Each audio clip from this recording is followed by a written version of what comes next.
저는 어차피 다른 지역으로 가야 되니까 그러더랍니다. 그래서 주일날 예배를 드리더랍니다. 그래서 2달이 딱 지났는데 그러더랍니다. 이제 마지막 예배인데 목사님에게 사모님에게 드릴 말씀이 있습니다. 그런데요. 또 그냥 가시지도 드릴 말씀이 있는데 섭섭하게 말이죠. 근데 다 기도 좀 해달라고 하더니 기도를 받고 나니까 봉투를 하나 주더래요.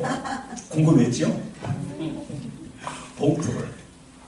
그래서 이게 무슨 봉투냐고 하니까 11조라고 하더랍니다. 11조.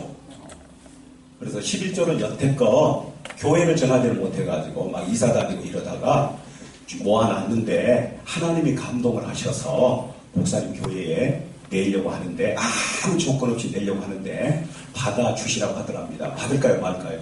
받아야죠. 세게 나오시네요.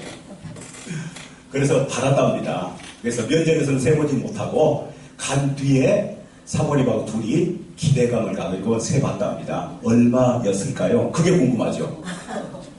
그게 궁금하죠? 얼마였을까? 모았으니까 액수로 말해봐요. 액수로. 5,000원. 얼마? 1억. 예? 1억. 누가 1억이죠? 유 목사님? 예. 1억이요? 예. 그보다 더 많아요. 예. 그보다. 아니, 재미가 없어. 좀 이야기를 좀 하시지. 2억? 현금으로 2억이 들어있는 거예요. 현금으로. 물론 이제 수표 이런 걸로 돼 있었겠죠. 2억. 우리 대전 지부장 목사님 교회라니까요. 이 원포인트 설교를 하면서 실제 일어난 일이에요. 그거 얼마 되지도 않아요. 2억이 들어있더니 2억이. 그래서 너무 놀래가지고 가장 친한 분에게 이 돈을 받아도 되느냐 안 받아도 되느냐 혹시라도 탈이 있으냐 없으냐 그러니까 야 11조가 탈이 있는 데가 어디 있느냐 해가지고 목사님한테 물으니까 이거는 전세 얻지 말고 합해가지고 빌딩을 사라 해가지고 지금 현재 대전 지부 그 아파트 상가 2층짜리 지하는 교회고 상당히 커요. 75평인데 그걸 사가지고 1층에는 상가가 4개, 2층에는 전체 하나 이렇게 해가지고 지옥에서 어디를 간 거예요? 천당을 간 거예요. 주님이 역사하시면 할렐루야. 그래서 우리도 어떻게 해야 될까요? 기도하지 말고 뭘 해야 된다고요? 울어. 주님 앞에 때를 쓰고 울어요. 할렐루야. 네, 그러니까 옆에 있는 목사님이 그러는 거예요. 왜 나는 더 울어도 하나님이 아무 응답이 없느냐고. 근데 그건 주님 마음이요. 할렐루야. 어떻든 간에 우리는 누가 역사해야 됩니까? 하나님이 역사해야 돼요. 하나님이 역사하지 않으면 안 돼, 우리 힘으로는. 더군다나 교회 규모가 작을수록 사람들이 잘 안 오기 때문에 어려워요. 그래서 주님의 기적적인 역사를 우리가 기도해야 됩니다. 할렐루야. 네, 그래서 하나님은 지금도 살아계시니까 히브리서 4장 12절의 말씀대로 하나님의 말씀이 예배 시간에 살아 역사하셔서 병든 사람도 고쳐주시고 할렐루야. 꼭 기도해서 고쳐주는 게 아니라 예배 잘 드리면 고쳐져요. 우리 교회도 흔들이 성도님이 한 분이 오셨어. 70세가 되는데 흔들이 계속 흔들어요. 도리도리 이렇게. 네, 그리고 계속 긁어대요. 너무 가려우니까 이렇게 반장하는 거죠. 본인도 안 하려고 해도 안 되는 거예요. 막 이렇게 고개가 돌아가니까. 근데 예배를 한 6개월 정도 드리니까 이게 멈추더라고요. 이렇게. 그 다음에 긁는 것도 많이 줄어들고. 할렐루야. 그래서 이번에 세례 받자고 했더니 한 달은 안 나와버려. 세례가 뭐 큰일 나는 줄 알고. 무서워가지고. 세례가 뭐 어떻게 뒤집어 씌우는 줄 알고. 아, 진짜 별일이 다 있어. 자, 오늘 강의 계획을 좀 말씀을 드리도록 하겠습니다. 설교가 어렵습니까? 쉽습니까? 네? 어려워도 너무 어려워요. 저는 쉬울까요? 어려울까요?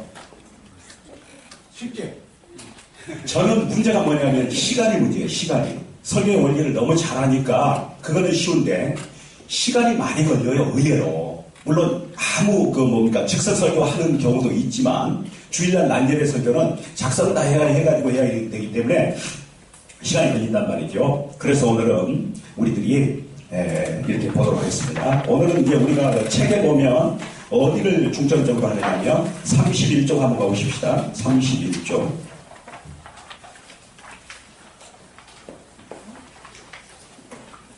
31 31조. 주제가 설교계획이죠. 설교계획.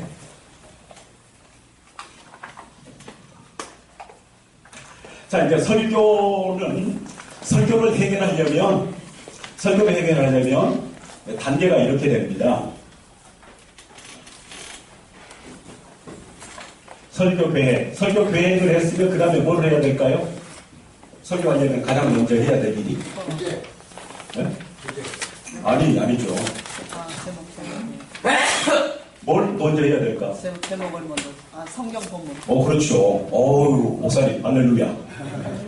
네, 미인들이, 옛날에는 미인들이 머리가 비었대요. 요즘 미인들은 얼굴도 이쁘고, 머리도 좋고, 상냥하고 친절하고, 여기 보니까 전부 다 미남, 미녀들만 모였어요. 오늘 제가 시험을 안 들겠어요. 고약한 사람들 오면은요, 목사님!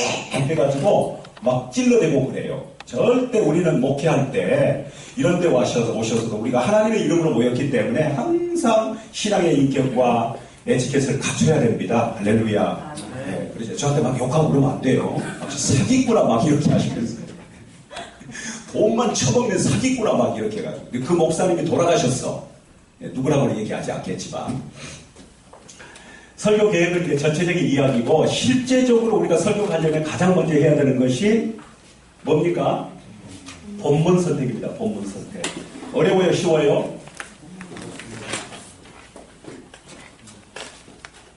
본문 선택이 하도 어려워서 나온 설교법이 뭐죠? 뭘 해 설교? 강해 설교라는 게 나온 겁니다. 하도 본문 선택이 어려워가지고. 그러나 구약의 선지자들이나 예수님이나 강해 설교를 했을까요? 안 했을까요? 순서대로. 절대 그렇게 안 해요. 그렇게 안 합니다. 그렇게 해야 될 때가 있고, 교육상으로는 그렇게 해야 되는데, 주일날 낮 예배를 그렇게 하는 게 아니에요. 자, 그 다음에 본문 선택입니다. 오늘 우리가 본문을 어떻게 선택할 건가? 본문 선택을 잘하면은, 본문 선택만 돼 있으면은 설교에 진짜 고민은 다 끝난 거예요, 고민은. 그렇죠? 그렇죠? 그래서 우리가 일주일에 설교를 엄청 많이 하거든요. 본문 선택. 본문 선택. 그 다음에 본문을 선택을 했으면 두 번째 뭘 해야 될까요? 두 번째 해야 될 것은 이 본문을 뭐 해야 될까요? 연구를 해야 됩니다. 연구. 이 본문을 연구하는 원리를 오늘 아시면은요, 누워서 콩떡먹기예요. 우리는 연구하는 원리를 안 배워가지고 1절부터 20절을 선택했으면 1절부터 20절까지 연구를 하고 앉아 계시네. 그러면 시간이 다 가버려. 그렇게 하는 게 아니죠. 본문에서 연구. 그래서 이제 연구는 세 가지죠. 연구 더하기 해석 더하기 뭡니까? 적용입니다. 적용. 성경. 연구. 성경이 보이면 성경이 보이는 눈이 열려야 돼요. 성경이 이렇게. 이거구나. 그 성경은 항상 이제 우리가 원포인트라고 하잖아. 원포인트. 원포인트라는 뜻이 뭘까요? 예수님은 원포인트 설교를 했을까요? 3대지 설교를 하셨을까? 예수님은? 예수님은 원포인트 설교를 했을까요? 3대지 설교를 했을까요? 그냥 여기 오셨으니까 원포인트라고 해요. 따라 하시겠습니다. 원포인트 설교를 하셨다. 우리 교주님이. 교주님이라 그러니까 또 이상하게 들려. 예수님이 우리의 교주요, 교주. 할렐루야. 이단들이 하도 쓰는 말이니까 우리가 쓰는 걸 그놈들이 훔쳐가지고 쓰는 거예요. 그래서 이제 우리는 예수님이 우리의 구주, 우리의 하나님. 할렐루야. 그렇죠? 여호와가 누구라고요? 또 틀려.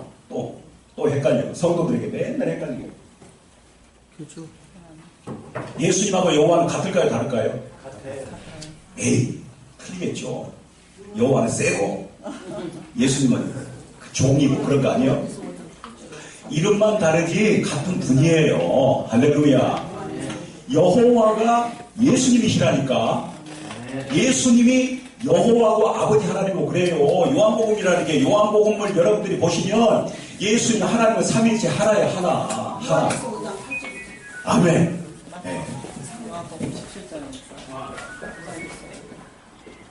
요한에서 5장 8절에 그게 있답니다. 어떻게 그걸 또 잘하실까? 미인들이 요즘은 지식도 높아요. 할렐루야. 네. 그 연구 해석입니다. 오늘 이걸 할 거예요. 이걸 가장 이걸 많이 할 거예요. 이거. 성경만 딱 보면 설교거리의 구조가 보여져야 돼. 그래야 설교가 되는 거예요. 할렐루야. 그래서 주일 낮 예배만 시간이 많이 걸려요. 수요일이나 또 주일 오후나 이런 거는 요약 설교를 하기 때문에 그건 별도로 연구할 시간도 없고 그렇게 돼요. 그렇죠? 그래서 이제 오늘은 우리가 중점적으로 이게 연구해서 적용 이 세 가지를 하게 될 텐데 본문을 정해가지고 그렇게 해야 됩니다. 자, 그래서 이렇게 이제 해가지고 그 다음에 이제 세 번째는 정말로 우리를 힘들게 하는 게 작성입니다. 작성. 설교 작성. 설교 작성은 뭐에 비유되느냐? 뭐하고 똑같으냐면 그 작곡하고 똑같습니다. 작곡. 여러분 작곡 아무나 할까요? 못할까요? 작곡. 예? 아무나 못합니다. 그렇죠? 근데 이게 이제 성경 연구라는 건 이게 가사에 해당이 되는 거예요. 가사, 노래 가사. 노래 가사는 누구나 만들 수 있어요, 없어요? 누구나 만들 수 있어요, 노래 가사는. 그렇죠? 근데 그 가사가 고기되게 만들어야 되는데 이게 우리를 진짜 힘들게 하는 거예요, 이게. 우리는 작곡을 못해요. 동요도 못 만들어. 그걸 해본 적이 없기 때문에. 그래서 설교 작성이라는 게 너무너무 어려운 거예요, 사실은. 그런데 이제 모든 어려운 거를 간략하게 이게 작성하는 공식만 있으면 되는 거예요. 세계적인 설교자들은요, 본인의 공식이 다 있어요. 아마 세계에서 가장 현대에 들어서 설교를 가장 불신자들이 들어도 설교를 가장 잘했다는 것이 그분이 빌리 그레함이라고 하죠. 빌리 그레함. 빌리 그레함 목사님은요, 항상 구조가 있어요. 구조가. 그렇죠? 이걸 구조라고 그래요. 구조. 이게 구조. 네, 구조.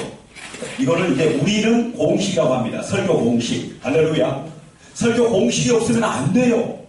설교 공식이. 그 공식에 딱 맞게끔 맞춰서 하는 거예요. 근데 그게 시간이 꽤 걸려요. 예. 작성. 예. 그 다음에 이제 마지막이 전달이니까 오늘은 전달을 할 필요가 없겠죠. 설교를 다 작성을 했으면 뭘 해야 됩니까? 전달해야 되겠죠. 그래서 전달은 이건 이제 스피치. 그렇죠? 스피치에 해당이 되는 거고 웅변에 해당이 되는 거기 때문에 요거는요 목사님들 연세에 스피치 배우러 간다. 웅변 배우러 간다. 그 시간이 있으면 성경 읽어요.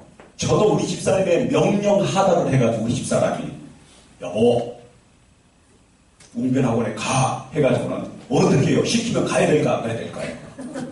가야 되겠죠. 가니까는 5명이 한 팀이더라고요. 웅변학원에. 그래가지고 신설동이었었는데 5명이서 이렇게 했더니 6개월 내에 돈도 많이 해요. 우리 집사람이 책값이고 이런 거 잘 안 주는데 거기 보낼 때는 잘 주더라고요. 현금으로 딱 이렇게. 그래서 6개월 했지 않습니까? 그러니까 아이고 사모님 소인 설교가 어떻습니까? 그러니까 아직 득도가 덜 됐다는 거예요. 그래서 6개월 더 보내요. 6개월. 그래가지고 갔더니 원장님이 그러는 거예요. 원장님이 지금은 이제 이분들은 팀으로 하는 건 안 되니까 목사님은 개인 레슨을 받아야 된다는 거예요. 개인 레슨. 그래서 토요일 날 오후에 오전에 설교가 끝나고 나면 그 설교문을 가지고 목사님한테 가는 거예요. 개인 레슨을 받으러. 그래가지고 이제 설교를 했지 않았겠어요. 그래서 제가 목회할 때 너무너무 신뢰를 잘하고 잘 그 협력을 했던 그 여자 집사님한테 물었어요. 이제 웅변을 1년 한 거죠. 1년. 그래서 용감하게 했지 않았겠어요. 무식은 용감하다. 감따라십시다. 무식은 용감하다. 내 백성이 지식이 없으면 망한다고 얘기를 했었는데 그래서 우리 집사님한테 물었어. 집사님 은근히 교만한 심정으로 설교가 어떻습니까? 그러면 너무 따봉이에요. 그 소리 나올 줄 알고 물었죠. 교만스럽게. 그런데 우리 집사님이 멈칫멈칫하면서 대답을 안 하는 거예요. 분위기를 딱 보니까 아니라는 분위기. 그래서 계속 물으니까 하는 이야기가 솔직히 말씀을 드려도 돼요 그래. 옆에 분에게 한번 해봐요. 솔직히 말씀 드릴까요? 솔직히 말씀. 그게 제일 무서워 그게.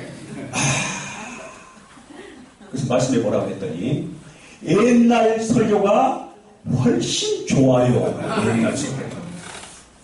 웅변을 1년을 했는데 돈을 얼마나 갖다가 집어넣는데. 그래서 목사님들, 웅변이나 스피치는 초등학교 자란 아이들이 배우는 거예요. 연세 드신 분들은 그거 배우면 조금은 도움이 돼요. 전혀 도움이 안 되는 거 아니에요. 근데 그 시간, 그 돈만큼의 유익이 없어요. 절대 방송의 아나운서들한테는 절대 배우는 게 아닙니다. 하다못해 찬하는 사람한테 배우면 목소리라도 좋아지지. 자, 이렇게 해서 우리가 이렇게 하게 될 것입니다. 오후에.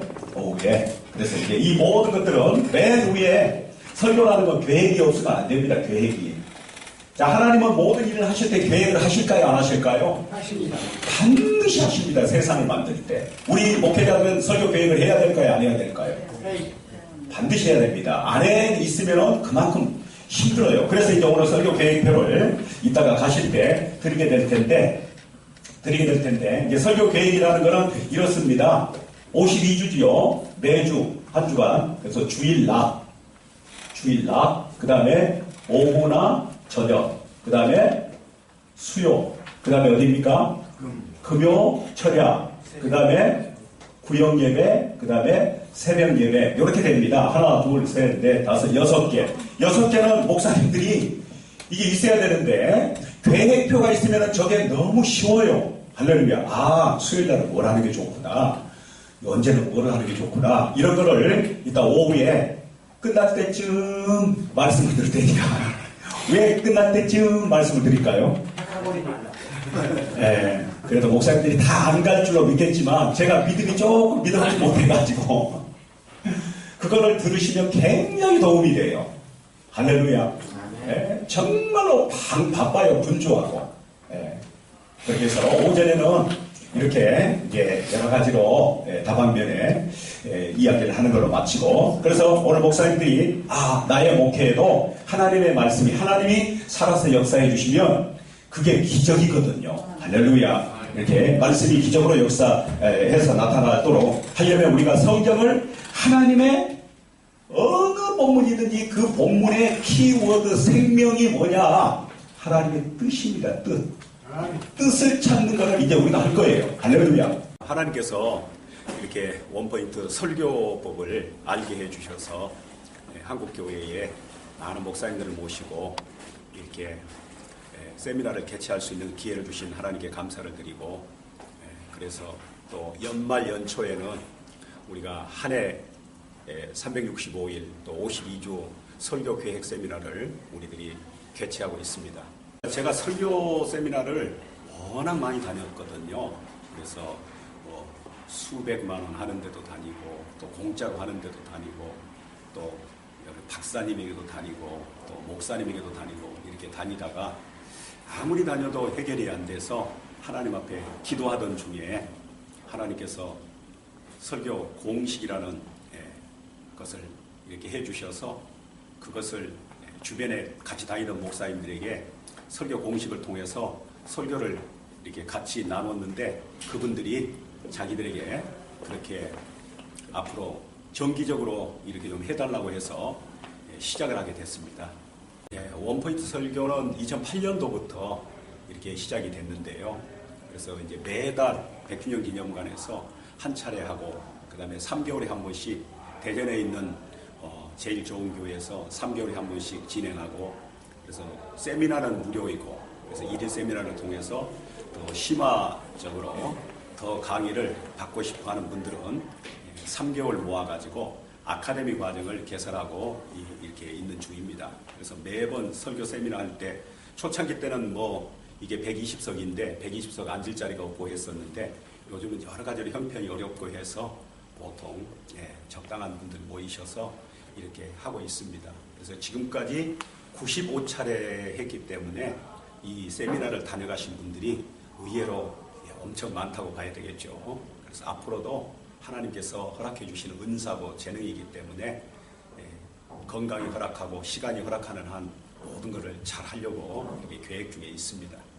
원포인트 설교 세미나라는 것은 이제 우리가 교회사적으로 설교사적으로 보면은 3대지 설교가 주류를 이루었는데, 미국에서 3대지 설교가 교회를 유럽과 미국 교회를 부흥시키는 원동력이기 때문에 그걸 가지고 미국과 유럽의 교회가 크게 부흥된 게 사실입니다. 그런데 21세기 들어와서 유럽과 미국 교회가 너무 침체가 되니까 학자들, 성서신학자, 설교학자, 교리학자, 조직신학자 모든 분들이 모여가지고 교회의 침체 원인이 뭐냐를 연구했는데 3대지 설교가 과거에는 교회 성장의 원인이었지만 현대에 들어서는 침체의 원인을 제공한다고 역사적인 이야기를 했는데 그러면 그분들이 대안으로 나온 게 그러면 예수님은 설교를 어떻게 했느냐? 예수님은 반드시 한 주제만 잡아서 원포인트 설교를 했다. 그래서 오늘날에도 성경적인 설교. 그래서 예수님 같이 설교를 하려면 한 대지에 반드시 하나의 포인트를 가지고 설교를 해야 된다고 하면서 원포인트 설교를 주창을 했는데 미국에서 그걸 주창을 하는 분들은 앤디 스텔리라는 목사님이십니다. 아버지가 철저하게 3대지 설교를 했는데 본인이 그때 깨달은 게 성경에서는 어떻게 하는가 했더니 예수님이 원포인트 설교를 했다는 것을 깨닫고 그분이 주창하게 된 것입니다. 오늘 설교 세미나는 크게 두 가지입니다. 하나는 1년 52주 설교 계획을 하는 주일 낮 예배 설교 계획, 오후나 저녁 예배, 그리고 수요 예배 설교, 그리고 금요일 철야 예배, 그리고 금요일 구역 예배, 그리고 매일 있는 새벽 예배를 어떻게 설교를 계획해서 할 건가. 그럼 이제 설교 계획은 자칫 잘못하면 인본주의 냄새가 날 수 있을 텐데 왜 이 설교 계획을 꼭 해야 되느냐. 하나님께서 세상을 창조할 때나 구속사 자체가 모든 철저한 계획에 의해서 되었기 때문에 우리도 설교 계획이 없는 것보다는 있는 것이 낫다고 합니다. 그래서 이제 설교 계획은 누구나 할 수 있는 것이지만 내용적으로 그럼 설교를 어떻게 할 거냐. 그래서 이제 본문을 볼 때마다 예수님의 성경에서는 설교하는 법이 설교 내용만 나와 있지 설교하는 원리가 안 나와 있고 다행히 에스라 선지자가 성경을 연구하는 법을 알려줬는데 항상 어떤 본문이든지 선택하면 그 본문에서 하나님의 뜻을 찾아가지고 뜻을 설명하고 뜻을 적용하고 뜻대로 살기로 했기 때문에 그래서 우리는 성경 본문에서 하나님의 뜻을 찾아서 이렇게 진행합니다. 그럼 하나님의 뜻이 뭐냐? 뜻은 성경에서 두 가지로 나와 있는데 하나님의 약속과 명령으로 나와 있습니다. 약속이 하나님께서 이루어져야 될 뜻이고 우리가 그 약속대로 명령대로 순종하면 하나님의 뜻이 이루어진다 해서 언제나 성경의 본문의 키포인트는 하나님의 뜻을 발견해서 적용하는 걸로 이렇게 진행하고 있습니다.